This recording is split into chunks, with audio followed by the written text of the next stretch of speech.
Sheesh. We'll get to those in a little while. Today, we're working on a little bit of a Green Ranger. We got a little project we're going to try to knock out. Oh yeah, welcome to the Dune Hippie channel. Thanks for coming back again. Shanked bolts. I got a bag of bolts that showed up.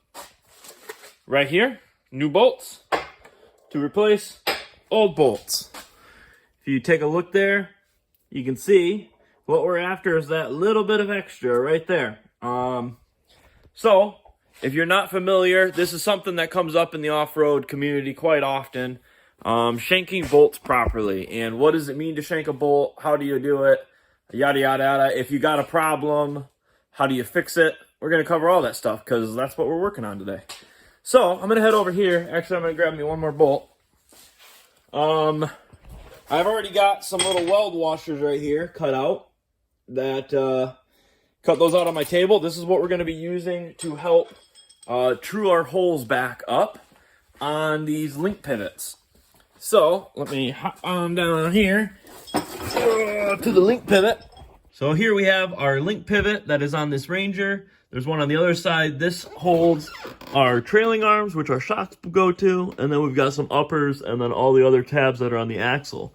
So altogether, there's 8 of these bolts that are going to hold all of this rear suspension in. 4 up here on the frame and 4 back there on the axle.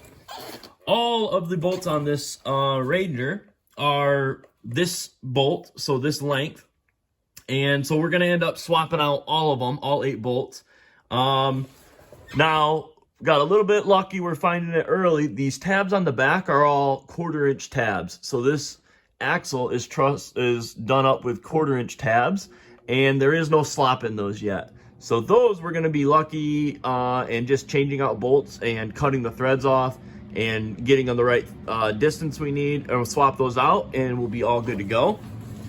Up here, what we're going to do is we're going to unbolt these. A lot of times these are welded on, but these particular ones are bolted on, so it's really nice for me. I'm going to unbolt them, take them over to my bench, sand up the sides, weld those weld washers on I showed you, because we've got this little bit of a, you can hear it, that slop that's in there. Not so much on this side, we're just going to double up but it's over here where the threads are. These threads over time are kind of like little saw teeth, and they're actually ovaling this hole out over here. So that is the reason why we're doing this, the reason why I'm making this video. We are going to get rid of these bolts, and we're going to be using these bolts here that I got.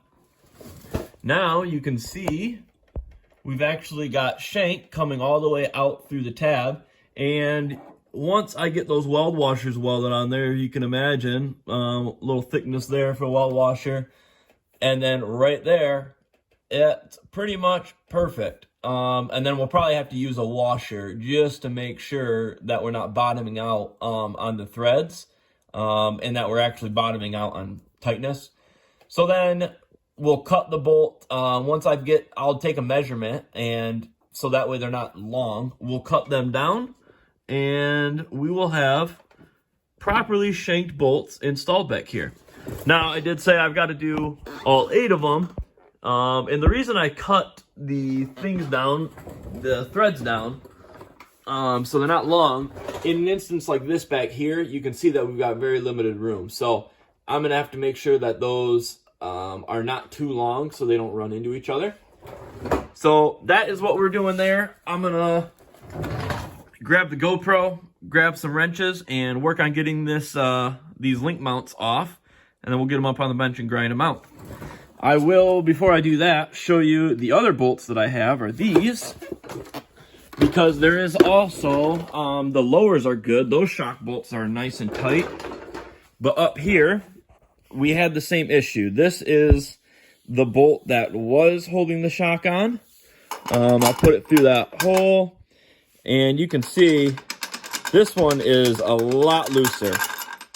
Now, it looks like to me that these holes were either plasma cut or drilled too big to begin with anyways. I don't know, and maybe not. Maybe they just were slightly sloppy. Maybe it's been a while. And actually, I can't get that bolt all the way through there because it needs cut down, as you can see. But we've got a lot of slop going on here, so that's making a lot of noise. The upper shock's bolt in right up there, and so every time this truck is hitting a whoop or jumping, going up and down, what's actually happening is you're getting force on this bolt shoving up. The limit straps catch it on the way down, so it's really just, it takes the weight off of it, and then it shoves it up into there every hit. So this is what we're working on. That one's still in there. We'll take those out. I can show you. So there you go. Same thing. We got nice shank now. We'll get rid of these. We'll swap out these 4 uppers when we go to put the shocks back in. And then we'll cut the extra thread length off, so that way we're not running into our tube here. And we can actually get a nut on them and tighten them. So I do need to fire my table up yet to burn out some weld washers for these. I didn't have any on my shelf for 1/2-inch bolts.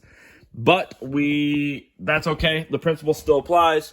We'll get these link tabs off, and then we'll pop over on the table and do some welding.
There we go. I got some weld on there. Got the weld washers all done up. Now we're a little thicker. Our holes are nice and trued back up again.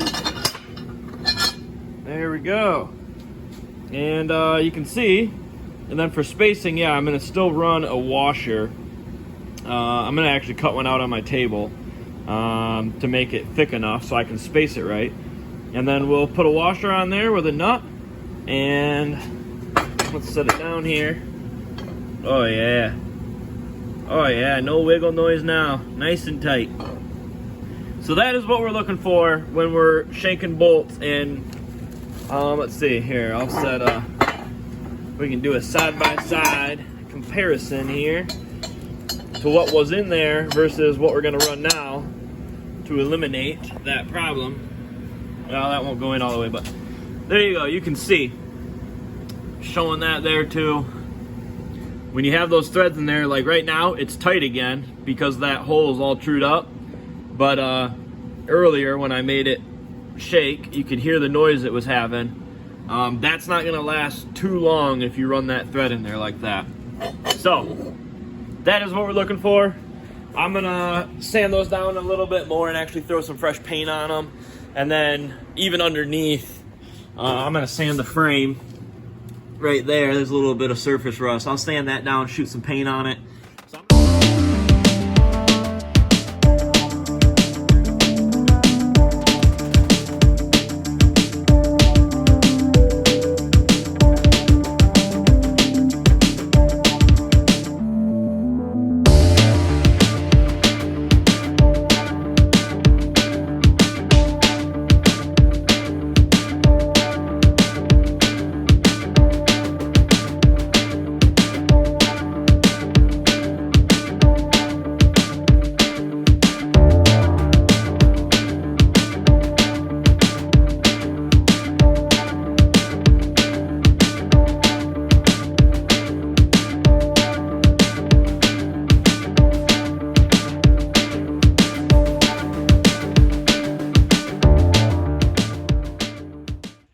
Little trick I figured I'd add in here to show you. I'm getting ready to do second passes on this beam here on these open corner joints, and something I like to do is I measure the the thing I'm going to be welding on these long things, I like to get my, like over here, I have this beam sitting here, and I've already started welding. I got that to do, but you can see that I've got these heat marks, and you might ask yourself, like, how do you get your heat marks to look kind of unison like that? And you can actually see I started and stopped in 2 different spots here.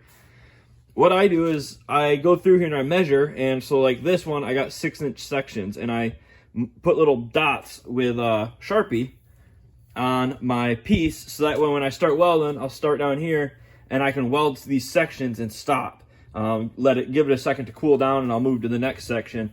But then when you get done, you've got matching unison looking heat marks, and I think it just helps look to the aesthetic, really mainly for the Instagram pictures. Doesn't really do much other than that. So yeah, if you want to have really cool, nice looking pictures of your welds to post on the internet, that's one of the little tricks that I do. But anyways, got this one already. We can throw down some welds on this one now.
Sheesh!